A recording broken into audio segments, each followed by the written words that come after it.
करण्यासाठी समशेरपूर, टहाकारी, देवठाण, अंबड, विठे, पानसरवाडी, बहिरवाडी आणि नित्य या ठिकाणाहून प्रतिनिधी उपस्थित आहेत. सर्व प्रतिनिधी आणि मित्रांनो, आजच्या या परिषदेच्या पूर्वी स्वाभाविकरित्या दोन व्यक्तींची आठवण मला केल्याशिवाय पुढे जाता येत नाही. एक आहे अर्थातच ज्यांचा उल्लेख आपल्यापैकी अनेक नेत्यांनी केला, ते कॉम्रेड यादवराव नवले. कॉम्रेड यादवराव नवले सारखा माणूस मी माझ्या सवंत आयुष्यामध्ये आज तागायत पाहिलेला नाही. त्यांची मूर्ती आजही आपल्यापैकी अनेकांच्या डोळ्यासमोर अगदी ताजी आहे. पांढऱ्या शुभ्र अशा प्रकारचा सदरा, धोतर आणि डोक्यावर पांढरी टोपी आणि सदोदितपणाने जे वंचित आहेत त्यांच्या कल्याणाचा विचार आयुष्यभर हा माणूस असा जगला. आज मुद्दा म्हणून आपण या परिषदेचे अध्यक्षस्थान हे कॉम्रेड डॉक्टर भाऊराव उघडे यांना दिलं आणि त्यांनी आमचं या सगळ्या लढ्याचं नेतृत्व करावं अशी परिषदेच्या वतीनं त्यांना विनंती केली. त्याचं मूळ कारण हेच आहे की कॉम्रेड यादवराव नवले आणि त्यांच्या जोडीला भाऊराव उघडे जर नसते आणि त्यांनी आम्हाला सहाय्य केलं नसतं तर कदाचित आदिवासी भागामध्ये वनजमिनीचा लढा आम्हाला उभारता आला नसता. त्यामुळे अगदी माझं भाषण सुरू करण्याच्या पूर्वीच या दोनही आपल्या नेत्यांचं एकदा परत टाळ्या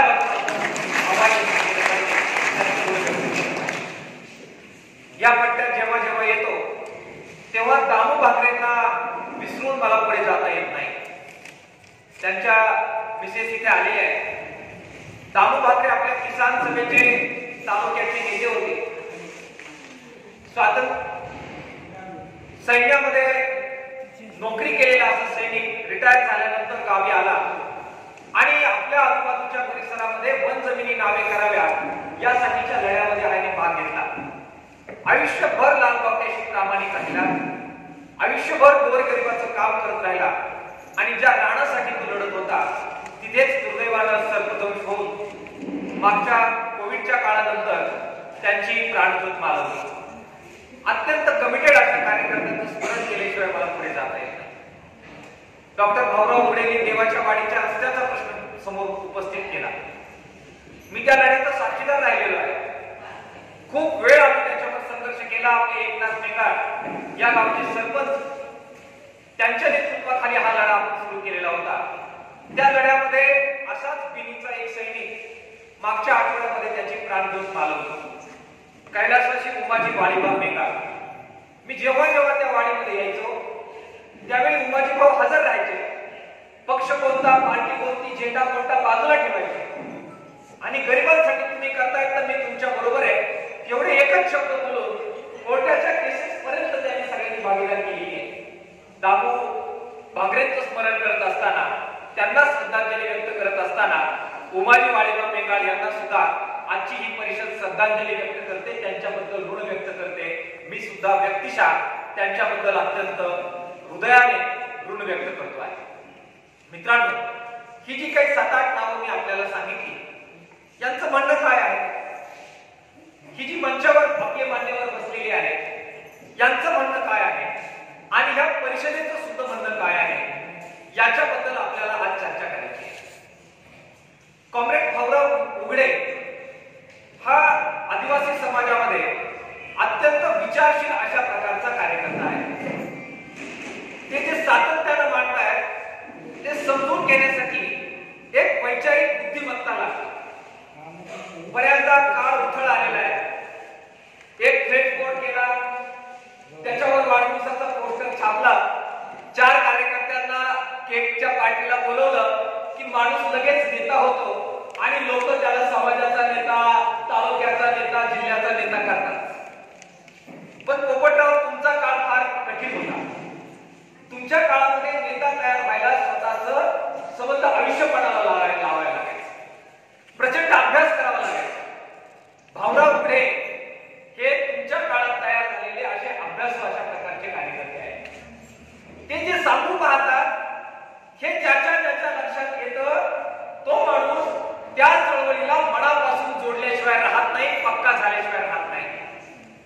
सदाशिव साबळे हा असाच व्यासंगी कार्यकर्ता तो माझ्याकडे आला की भाऊराव उघड्यांची आवर्जून आठवण करून देतो आणि त्यांना आपण जोडून ठेवलं पाहिजे, कारण खरं सोनं त्या माणसाकडे आहे असं मला नेहमी सांगत राहतो आणि मला पटतं, म्हणून मी त्यांना नेहमी आपल्या चळवळीमध्ये इन्व्हॉल्व करण्याचा प्रयत्न करत राहतो. ते काय म्हणाले, आपली ही परिषद काय म्हणते, यादवराव नवले, सफरुद्दा मेंगाळ, आपले राघोजी भांगरे, रामजी भांगरे, मुरली मास्तर नवले, यादवराव नवले, हे सगळे लोक काय म्हणत होते, हे म्हणत होते या देशामध्ये, या जगामध्ये दोन वर्ग आहेत. एक वर्ग हा लुटारूंचा, हरामखोरांचा, आक्रमण करणाऱ्यांचा आणि गोरगरिबांचं शोषण करणाऱ्यांचा वर्ग आहे. तो वर्ग किती आहे सांगते नाही. हे सगळे लोक म्हणत होते की ते खूप मोठे घर पाडतात. सरकार आला नाही मदतीला, मी म्हणणारे नेते आले नाहीत मदतीला, चकाचौंध असणारे घर पाडून टाकतात. मग चळवळ झाली डॉक्टर मोठे साहेब, मग राजभावतांना नाव उतरला आणि म्हणाला निकाल असला तरी चालेल, न्यायालयाचा निकाल असला तरी चालेल, कोर्ट कचेऱ्या, तुरुंग, लाठी काठी लाल बावट्याला नवीन आहे, परंतु गोर गरिबाची घरं वाचवण्यासाठी महाराष्ट्रभर हा लाल बावटा आणि किसान सभा नाचतोय. कोणाची पाय लागली आहे, पुढे यावं, त्या जेसीबीच्या पुढे हा लाल बावटा उभा राहील. महाराष्ट्रभर चळवळ चालू झाली. एक एक गाव, एक एक पाडा बांधायला आपण सुरुवात केली. इतरही वेगवेगळ्या संघटना समोर आल्या. एकटा लाल बावटाच नाही, इतरही संघटना समोर आल्या. काही दलितांच्या संघटना होत्या, काही आदिवासींच्या संघटना होत्या. आपण सगळ्यांना बरोबर घेतलं आणि आपण म्हणालो की राज्य सरकारने निकाल करावा, यातून मात काढावी आणि कोणत्याही परिस्थितीमध्ये ही घरं वाचवावी. भावांनो, आपला लढा ज्यावेळी तीव्र झाला, देवेंद्र फडणवीस त्यावेळी सत्तेवर आलेले होते, नुकतेच आलेले होते. ते अगोदर आले नव्हते, आम्ही जरा वेगळ्याच लोकांना बसवलं होतं, पण नंतर ते म्हणाले की नाही मला यायचंच आहे. कोणी लोक म्हटले काही करा, पण ते आलेच. ते आल्यानंतर मग त्यांनी हा सगळा लढा पाहिला आणि हा सगळा लढा पाहिल्यानंतर आपला संघर्ष टोकाला गेल्यानंतर मग परत एक निकाल झालेला आहे आणि तो निकाल आपण समजून घेतला पाहिजे. हा निकाल लढ्यानंतर झाला.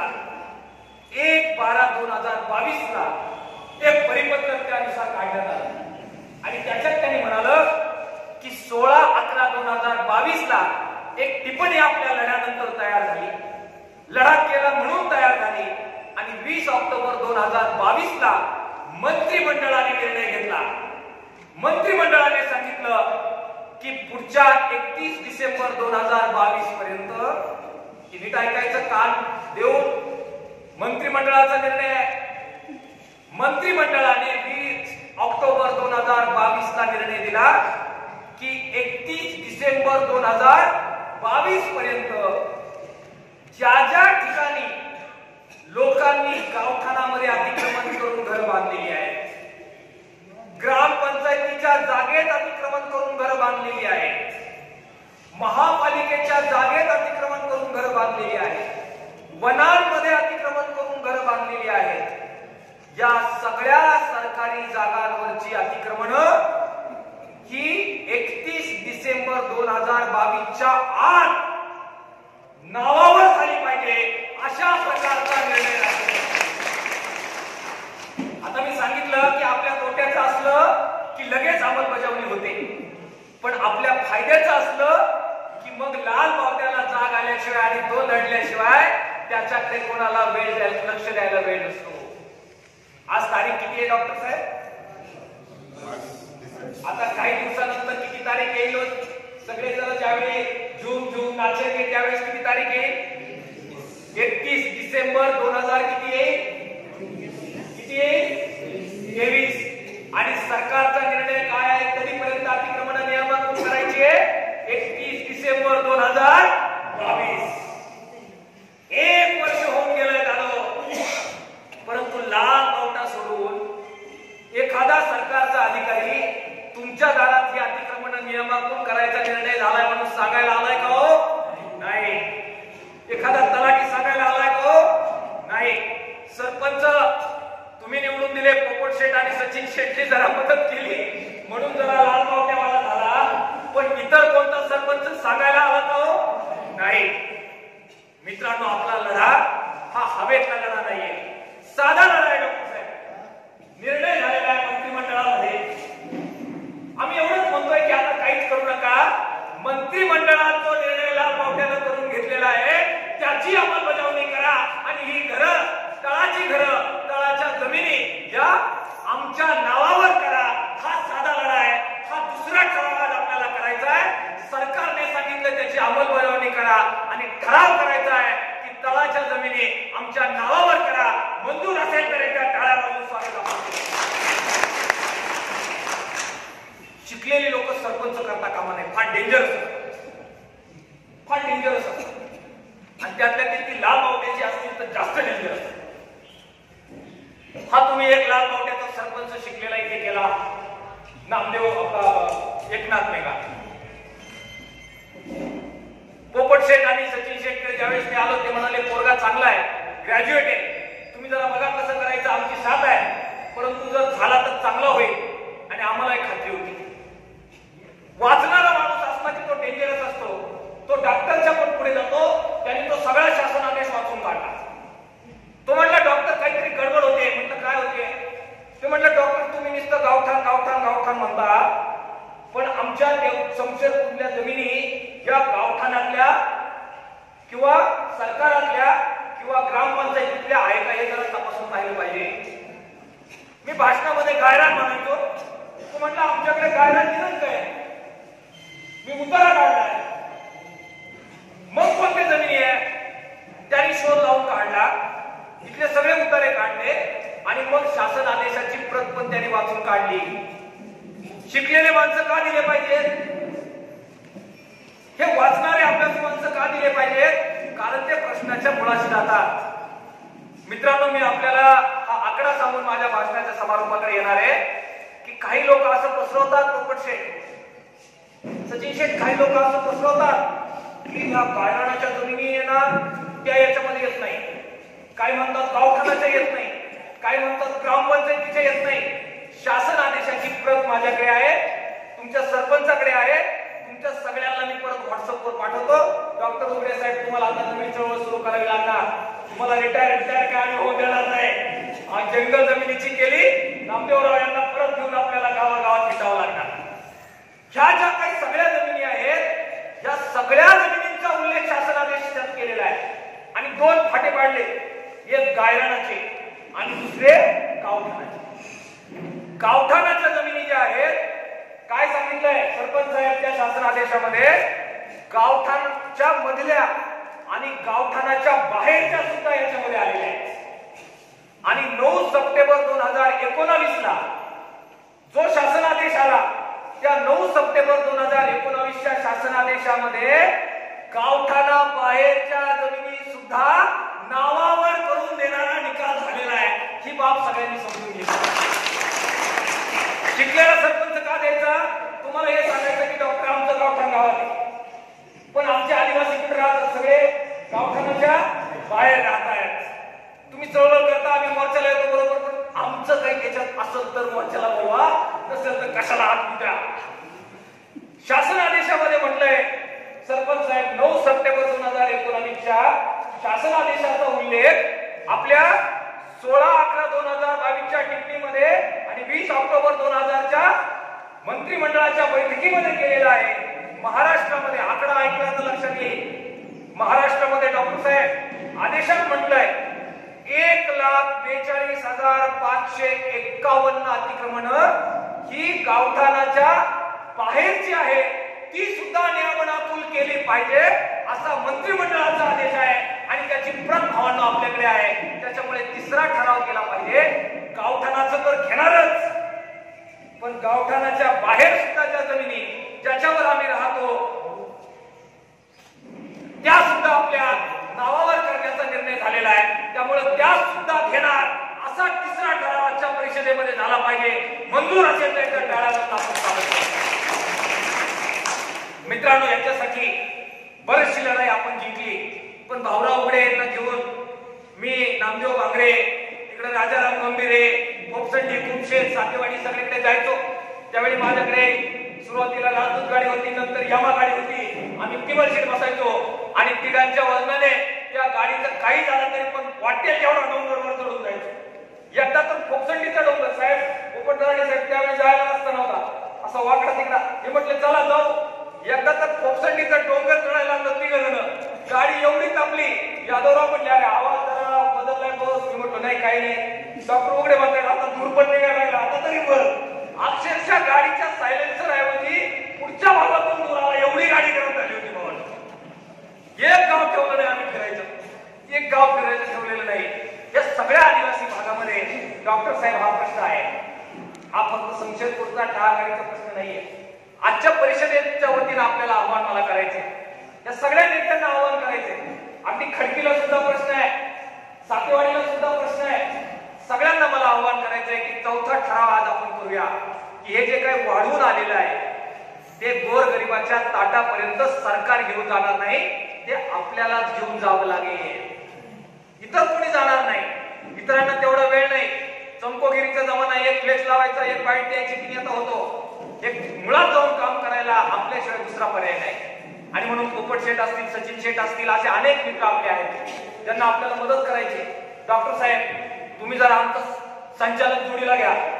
सदाशिव साबळे, आता नामदेवराव आहे इकडे, तुमच्या जोडीला राजाराम आहे, तुमच्या जोडीला तुळशीराम आहे, तुमच्या जोडीला आपले सरपंच एकनाथ मेघाळ आहे. आम्ही पण बरोबर राहू, प्रश्न नाही. परंतु हा मुद्दा सगळ्या गावागावामध्ये आपल्याला गेला पाहिजे आणि हे वाढून आलेलं ताट तुमच्या हक्काचं हे आपल्याला सांगायला सांगितलं पाहिजे. डॉक्टर भाऊरावकडे मला त्या भाषणांमध्ये नेहमी सांगायचे की डॉक्टर सगळं शिस्त आमच्या वाट्याला येईपर्यंत पंगत उठलेली असते, आमच्या वाट्याला गोरगरिबाच्या वाट्याला काही येत नाही. आणि ते तेव्हा नेहमी सांगायचे की आमच्या लोकांना आम्ही काय शिकवलं पाहिजे. तर ते म्हणायचे की पहिल्या रांगेला जागा सापडून पत्रवळी घ्यायला शिकवलं पाहिजे, त्याशिवाय आमच्या वाट्याचा आम्हाला काही मिळणार नाही. हे खरं आहे का खोटं आहे भाऊ? खरं आहे. पण पत्रवळी घ्यायची म्हणजे आजच्या भाषेमध्ये कागद आणि पेन हातामध्ये घ्यायचा आणि अर्ज आणि वेगवेगळ्या प्रकारची प्रकरणं करायची. ती जर आपण केली नाही तर वाढून आलेलं आपल्या पोटामध्ये जाणार नाही, ही बाब समजून घ्या. आपण ही प्रक्रिया डॉक्टर साहेब सोपी केली. सदाशिवराव द्यावा तेव्हा धन्यवाद थोडा. ते आता जरा दराडे साहेबांबरोबर डायरेक्टर आहे तिकडे, ते काय करतात सचिन भाऊला माहिती आहे, ₹0 मिळणार. फाईल सुद्धा स्वतः छापल्या आणि फाईलचे सुद्धा पैसे वाचवे, त्या कागदाचे पैसे वाचवे. एक एक प्रकरण करायला गेलो तर हजार रुपये राहिले असते. मला वाटतं काहीतरी 100-125 रुपयामध्ये सगळी मोठमोठाली प्रकरणं, 700 प्रकरणं या माणसाने या सगळ्या ऑफिसमध्ये आपण तयार करून, ज्यांनी तयार केली त्यांना आपण उघडं ठेवलं नाही, म्हणजे बिनपुराव्याचं ठेवलं नाही. 2-2 प्रती साहेब तयार केली. एक प्रत तहसीलदाराला द्यायची आणि आपली जुनी खोडे जो कागद द्यायचा त्याची पोच घ्यायची. 2-2 प्रती तयार केल्या. 700-800 लोकांना सांगा जरा कोणाकोणाला प्रति मिळाल्या ते हात वर करून दाखवा, म्हणजे आपल्या स्टेजवरच्या मंडळींना सुद्धा कळेल की या सगळ्या लोकांनी विहित नमुन्यामध्ये डॉक्टर साहेब हे 700-800 प्रकरण आपण तयार केली, ती जमा केली आणि तेवढ्यावर थांबलेलो नाही. हे लोक चिकाटीचे तुम्ही तयार केले सगळे. आता ते म्हणले डॉक्टर दवले तुझा तिकडं दूध बीज बघ, ऊस कांदा बघ, आम्ही इकडची लढाई 5-5 किलोमीटर करणार. मला तिकडं एका दुधाच्या तंबूमध्ये बसून दिलं, कसा बसलो काय बसलो, एकदा पोपट शेटला सांगितले जरा भेटून चहा पिताना जाऊ द्या तो भाग वेगळा. परंतु ते म्हटलं तुम्ही नसले तरी आम्ही या गरिबाची लढाई सोडत नसतोय. त्यांनी दुसरा तंबू शेजारी टाकला आणि डॉक्टर साहेब त्या तंबूमध्ये, तहसीलदार त्या तंबूमध्ये, क्रांतीच्या माणसं त्या तंबूमध्ये सगळे लोक बोलवले आणि त्या तंबूमध्ये निर्णय झाला त्या सगळ्या 800 फाईलची चौकशी जबाबदारीने सांगतो पोपट शेठ, जबाबदारीने सांगतो, लाल बावट्याच्या स्मरण करून सांगतो, महाराष्ट्रामध्ये पहिली ग्रामपंचायत आहे, शमशेरपूरची ग्रामपंचायत आहे, तिथे या फाईलचा सर्वे सुरू झालेला आहे. मी काय सांगितलं लक्षात घ्या. अकोल्याचं बोललो नाही, नगरचं बोललो नाही, अभ्यास माझा आहे महाराष्ट्रावर काय चाललंय हे स्मरण करून मी सांगतो. चांगली माणसं निवडून का द्या, चांगल्या माणसांच्या मागे उभे करा. पोपट शेठ आणि सचिन शेठ तुमचं धन्यवाद, तुमच्या शमशेरपूर गावच्या सगळ्या सदस्यांचं धन्यवाद. एक चांगला माणूस तुम्ही कामाला निवडून दिला योग्य ठिकाणी. डॉक्टर साहेब महाराष्ट्रात पहिली ग्रामपंचायत आहे जिथं गावठाण आणि गायरान जमिनीच्या आपण केलेल्या फाईलचा सर्वे सुरू झाला. उपोषण तिकडे संपलं आणि दुसऱ्या दिवशी मला फोन आला की इकडे आता सर्वे करण्याची प्रक्रिया सुरू झाली आहे. सर्वे मध्ये सुद्धा आपलं लक्ष आहे. सरपंच साहेब स्वतः गेले म्हणजे काय चाललंय कसं चाललंय, लगेच पोपट शेटला फोन, सचिन शेटला फोन, त्यांच्या सगळ्या लोकांना फोन, ज्याची कमजोरी आहे ती कमजोरी आहे. मी त्याला म्हटलं अरे भाऊ काही का वैरा परंतु अधिकाऱ्याला गावात येऊ दे करू दे. त्यांचं पुढचं म्हणणं आहे की नाही नाही जेवढी ताब्यात आहे तेवढी सगळी मोजली पाहिजे, फक्त घराची नाही.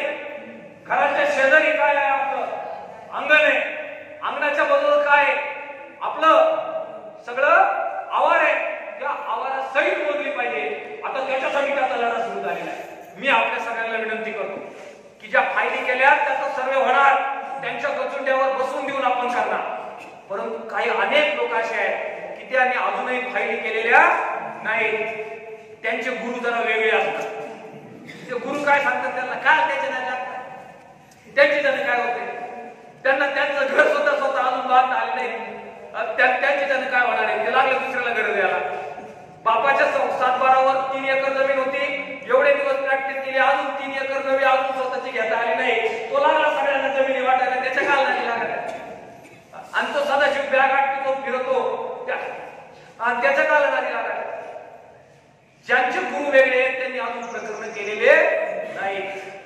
मी आपल्याला आव्हान करतो, या परिषदेत माझं भाषण ऐकताय का सगळ्यांना आव्हान करतो की लाल बावटा ज्यावेळी सांगतो अभ्यासपूर्वक सांगतो आणि गरीब उपाशी नाही राहू याच्यासाठी जीव काढून सांगतो. तुमचं कराच, परंतु ज्याचं राहिलंय त्याला फोन करू निरोप देऊ सांगा. वाढून आलेलं आहे, पत्रवाड्या अत्यंत निशुल्कपणे उपलब्ध आहेत. तातडीनं फाईल करा आणि स्वतःचा हक्क मागायला या फाईल करून लाल बावट्याच्या चळवळीत सामील व्हा. हा निरोप द्यायचा आहे. 5वा ठराव आजच्या परिषदेमध्ये आपण सगळ्यांनी मंजूर असेल तेव्हा ज्याचं राहिलं त्याचं सुद्धा करायचं. एकदा टाळ्या वाजवून त्याचं स्वागत आपण सगळ्यांनी करावं. मित्रांनो, हे 5 ठराव आपण करूया. आपल्या अकोले तालुक्यामध्ये एकही गाव आपल्याला असं ठेवायचं नाही की जिथे गावरान गावठाण ग्रामपंचायत याच्यामध्ये अतिक्रमण केलेल्या जमिनीची फाईल बनली नाही असं एकही गाव ठेवायचं नाही. ज्यांच्या फाईल झालेल्या आहेत, शेवटचं संपवतो, ज्यांच्या फाईल झालेल्या आहेत त्यांच्या चतुर्सीमांचे प्रकरण आपल्याला सबमिट करायचे राहिलेले होते. या मोर्चामध्ये ते अर्ज आम्ही वाटले, आज निशुल्क वाटले, त्याची काही फी नाही. झेरॉक्सचे सुद्धा पैसे घेतलेले नाही. तुम्ही झेरॉक्स काढा, काय फरक पडत नाही. 1 रुपया नवीन द्यायचं नाही. पण ज्यांनी फाईल केल्या त्यांनी चतुर्सीमा जमा करायच्या राहिल्या, त्यांनी त्या जमा कराव्यात. ज्यांच्या जमा झाल्या त्यांच्या पोच आलेल्या चतुर्सीमाच्या तुमच्या फाईलला त्या लावा. फाईल एकीकडे चतुर्सीमा दुसरीकडे असं करू नका. या सगळ्या कागदपत्रांचा पुढे आपल्याला जाऊन उपयोग होणार आहे. आणि शेवटचं आवाहन करतो, भावांनो, निवडणुका येतील, जातील, राजकारण होणार नाही, परंतु ही गरिबाची चळवळ आहे. आणि म्हणून मी आपल्याला आवाहन करतोय की निवडणुका राजकारण हे योग्य वेळी आपण करू. पण जी माणसं आपल्याला साथ करतायत त्यांना बरोबर घेऊन, ती कोणत्याही पक्षाची असू द्या, त्यांना सगळ्यांना साथ करू. आपल्याला ही गरिबाची लढाई पुढे न्यायची आहे. आणि म्हणून मी आपल्याला विनंती करतो की जेव्हा लाल बावटा निरोप देईल मग ती परिषद असेल, जेव्हा लाल बावटा निरोप देईल मग तो मोर्चा आंदोलन असेल, त्या ठिकाणी आपलं प्रबोधन होतं. 4 गोष्टी आपल्याला शिकायला मिळतात, आपली ताकद वाढते. त्या ठिकाणी पूर्ण ताकदीने येत चला, त्यातून आपली ताकद वाढेल, आपली लढाई मजबूत होईल आणि आपल्या हक्काचं काय हे कळल्यानंतर आपण त्याच्यासाठी लढायला तयार होऊ. डॉक्टर भाऊराव उबळेंनी सांगितल्याप्रमाणे चोर दरोडेखोरांची एक गट आहे आणि आपल्या श्रमिकांचा एक गट आहे. हा श्रमिकांचा एक गट मजबूत करत आपली लढाई पुढे नेण्यासाठी लाल बावटा जेव्हा आवाज देईल तेव्हा या. आज तुम्ही आलात, तुमचं अभिनंदन करतो. मंचावरच्या सगळ्या मान्यवरांचं पुन्हा एकदा आभार व्यक्त करतो. आपल्या गावचे सरपंच एकनाथ मेंगाड आणि त्यांचे सगळे सदस्य, त्यांचे सगळे नेते, पोपटराव आहेत, सचिन साहेब आहेत, आपले बाकी सगळे आहेत, त्यांचं अभिनंदन करतो. आपले नामदेव मांगरे असतील, राजाराम असतील, बाहेरून लांबून आले, सगळ्यांचं अभिनंदन करतो. आणि आजची ही परिषद, ही शेवटचं माझं भाषण हे संपलं असं जाहीर करतो. पुन्हा एकदा धन्यवाद. लाल सलामी, इन्कलाब जिंदाबाद.